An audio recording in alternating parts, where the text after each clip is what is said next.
MSNBC political analyst, host of the Hugh Hewitt Show on the Salem Radio Network, and supports President-elect Trump and supported his campaign. So, Hugh, let me get your reaction to this list of folks with Mike Pence taking over this transition team. Do you think that's a logical pick, or is that a concern that Chris Christie was stepped aside to let the Vice President-elect take over? Well, I see that Governor Christie's the vice chair, but making your vice president-elect, Governor Pence, your transition chair is a great move. I think Mike Pence is going to be a key bridge between the Article I Republicans in Congress and the Article II Republicans led by President-elect Trump. And I went back and looked at my last interview with Mike Pence from October the 25th. He laid out 3 priorities: rebuilding the military, especially the Navy, getting tax policy right, and he very careful to put originalists, constructionists onto the courts. And so there are about 25 jobs, Thomas, that matter, and they're delegated down below that. Donald Trump has put together more management teams in a hurry than probably the last 10 presidents combined over the course of their business careers. So he knows how to do this. You make 25 good selections. The big 5 are State, Justice, DHS, Department of Homeland Security, Treasury, and the Department of Defense, and then you let them staff down, and you staff out your White House with the chief of staff, with a counsel to the president, someone in the mold of Fred Fielding, served that for George W. Bush, for Ronald Reagan, and you let them go out and find great people. So I'm actually very encouraged, and I'll give you one more example. Nick Ayers is a name that not many people know about. He's 37 years old. He's a wonder kid. When he was the executive director Nick is of the going to be Republican working Governors as one of the senior advisors for Vice President-elect Pence. And he's 37. He knows all the young conservatives in town. He knows all of the talent. And it doesn't matter what color they are, what gender they are. They need talent, and Donald Trump believes in talent. So I'm very cheered by this announcement today. Well, the talent that we're seeing, though, a part of the executive committee includes all of Donald Trump's adult children as well as his son-in-law. What happened to that statement about, the kids are going to take care of the business, they'll be in a blind trust? Isn't this a real commingling?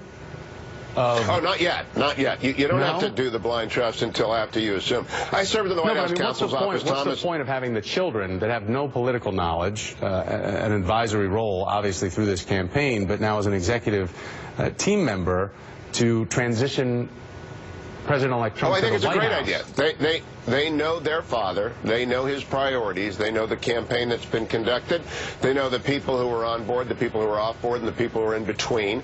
And then, when they do establish the trust, they have to exit from the governing if they all stay in the management side. But in this transition, there's absolutely no question. I served in the White House counsel's office during the transition period. There's no ethical problem whatsoever with outside advisors helping you put together your team. You just can't have any power if you're going to run Trump Enterprises after President Trump becomes President Trump in January. All right, so again, I think for folks that are just trying to pick apart that, I mean, there's just the 3 adult kids are supposed to run the Trump organization. They will be running the Trump organization as we know it. While this announcement has come out, we haven't gotten any information about a separation of President-elect Trump truly from his business organization, or that anyone else has taken over other than his adult children who are also on this transition team. So you can understand why that's kind of a red flag for folks, of concern to understand why not pick people that understand what D.C. government might be about, because there isn't a lot of time here, Hugh. Well, I think I should push back a little bit at the idea that people should be concerned about that, Thomas, because the law is very clear, and the Office of Government Ethics is very clear, and the clearance process is very clear. The transition is a time for all talents to come together and to help the president-elect put together the best team. After you are sworn in, once you take the oath of office, the obligations of the ethics laws do descend upon everyone who's involved. There cannot be any self-dealing. And so from this 75 days, everyone can be in on the planning. Then after the 75 days, those who take over governmental authority must exit from any private interests that they have that could be influenced by their decision-making. So I don't think it's a story. What I think we ought to point to is that I've only dealt with Ivanka. She's been a guest on my show. I've had a few emails with her. She's very impressive. She's very smart. You want her input in selection of people who have been useful to the success of Trump Enterprises and her understanding of how the campaign unfolded. You want Donald Jr., you want Eric. Stay with Trump Enterprises after January 21. They have to exit the government except for ceremonial and having fun with their father and having a good time at the White House and helping the country kind of breathe out. So there's not a problem yet. There really isn't. You wouldn't find one Democrat. For example, Judge Mikva, who was counsel to the president before, he wouldn't see any problem with this. There isn't one serious legal scholar or ethical scholar that would say there's a problem with having a big transition team. It all kicks in on January 21st, and thereafter, I do have a caution, blind loyalty is very dangerous. Loyalty is very important.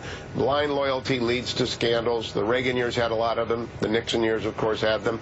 So did the Clinton years, so did the Carter years, so did the Obama years. You want loyalty, you don't want blind loyalty. Yeah, I think, a lot of people will be looking at this to evaluate you are the company you keep, and as the expectation of Donald Trump, being self-propelled to get him to this position, there is an expectation as he now works for all Americans after January the 20th, that there is an accountability expectation of the behavior that he will exhibit as the President of the United States. Hugh